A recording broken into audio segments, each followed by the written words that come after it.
Hi, I'm Don Blackwell, and I am the director of the Gospel Broadcasting Network. Welcome to this episode of Truth on Wheels.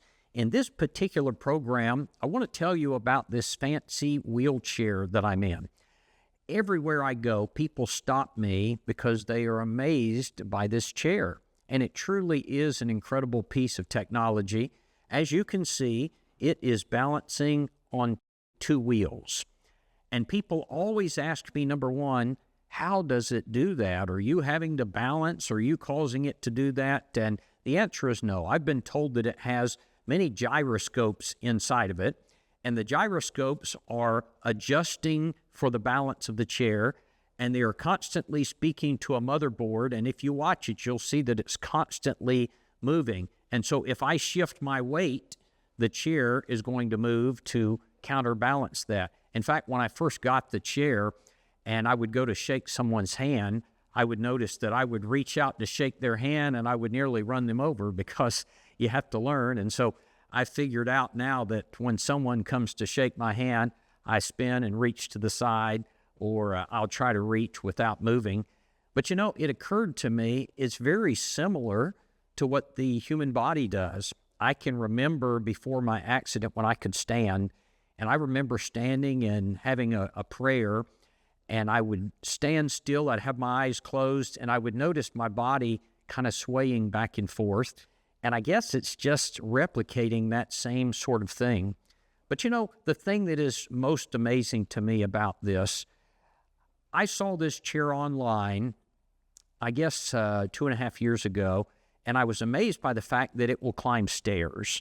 One wheel will come up over the other, and it climbs stairs. You have to go up backwards, and that's the thing that impressed me most. But in reality, that's not the thing that I like the most. The greatest feature about this chair is it gets me up where I'm eye level with people again. After my accident, for the first 2.5 years, I was in a standard wheelchair, and I was constantly looking up at people. You really kind of, you don't realize how dehumanizing it is to constantly be at such a low level. It hurts your neck to constantly be looking up. And when I got to the point that I have raised up and I can look people eye to eye again, it's such an amazing thing to me.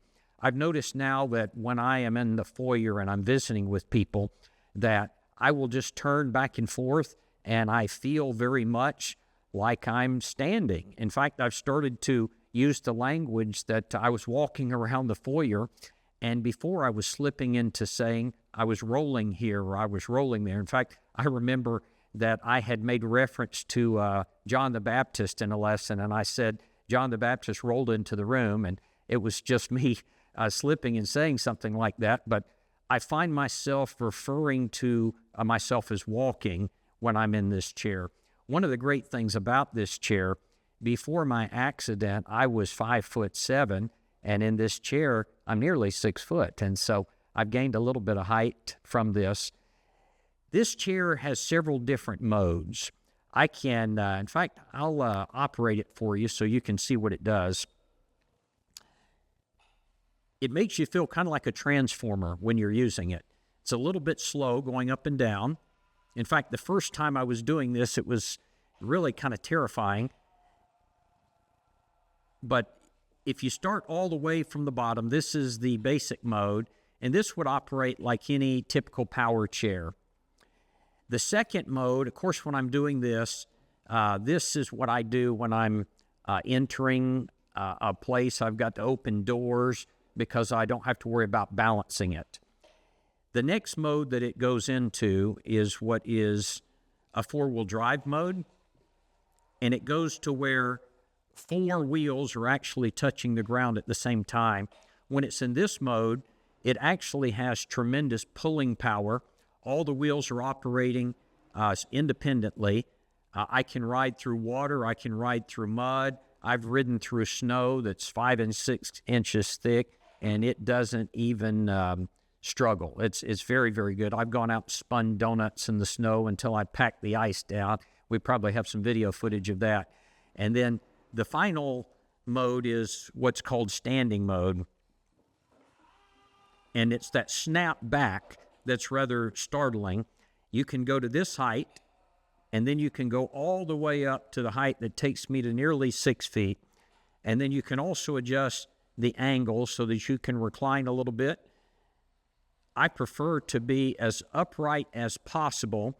And then when I'm teaching and preaching, I will just sit my Bible and things in my lap, and I can spin around and I can walk around an auditorium. And it used to be when I was in the manual chair, most places would build some sort of a ramp so that I could get up on the stage to preach. But in this particular chair, most places will just remove the table at the front, and I will go and I just preach from here. I'm at a high enough level that people can see me, and I can move around. I can even roll out and talk to people, and that's a good thing. I've gotten very good at maneuvering the chair so that I've got the distances down. I rarely ever hit anything. I know how much sway that I have with the chair and what I can get away with. The last level that it has is the stair climbing mode. To do stair climbing, you've actually got to lower it down, you've got to back up to stairs, and you have to have a handrail. And you pull the handrail, and that tells the chair that it needs to move backwards. And we may have some video that we can upload to let you see me climbing in the stair climbing mode. I won't do that right now. But the great thing about this chair is it has enabled me to go places that I just couldn't go in the other chair. One of the greatest things about it is when I approach a curb, if I'm in a normal chair, I've got to find a place where there's a ramp so that I can come up the ramp. But in this chair, a curb doesn't even slow it down. Up to 8 or 9 inches, I can just go right up the curb. I can drive off of a curb, and I don't even have to slow down. In fact, they advised us not to slow down, just go right off the curb. People oftentimes say to me, "Aren't you afraid you're going to fall in that chair?" Not at all. When I am in my manual chair, I actually have fallen numerous times because the small front wheels called casters, when you come down a ramp, they will sometimes hit something and they will toss you out of the chair. This chair has so many safety features in it. I've never fallen. The chair, I've been told that if something shoved you hard enough, and I've had some big guys put their hands on my chest and shove me, and the chair will just kind of wobble and catch itself. But I've been told that if you're shoved hard enough that it's going to lose its balance, it just drops to the seating position to protect you. So it's a very, very safe chair.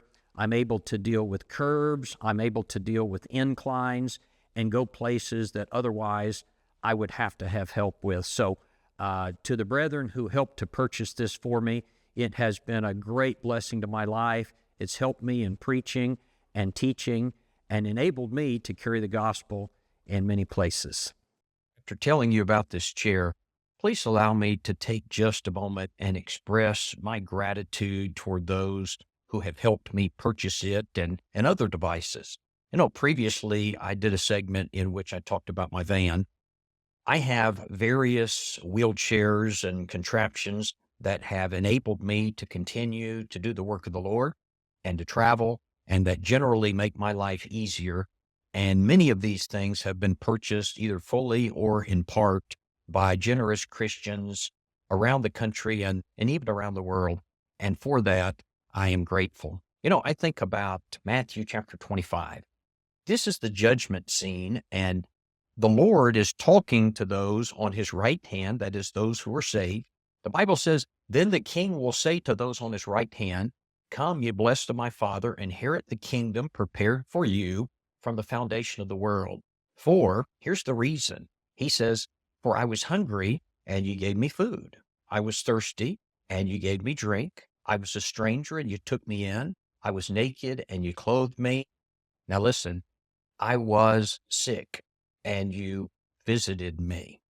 Now, I think sometimes when people see that, "I was sick, and you visited me," they think that that means that you just showed up and said hello.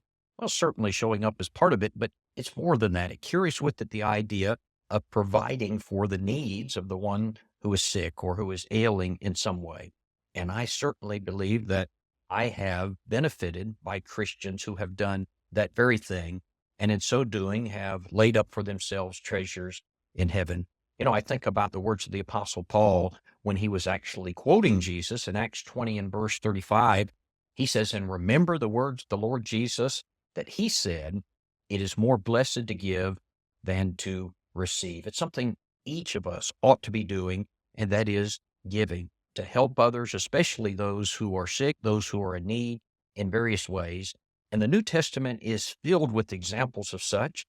In 2 Corinthians chapter 8 and verse 3, a passage that comes to my mind frequently when I think about this thing, Paul says about the Corinthian Christians, "For I bear witness that according to their ability and beyond their ability, they were freely willing." That is, he's saying they really were giving more than they could afford to do. And Christians have a great reward for that type of heart and for that type of generosity. Again, I thank you for that and am very, very appreciative for the kindness of those who have helped me. Again, thank you for joining me for this episode of Truth on Wheels. Until next time, stay faithful.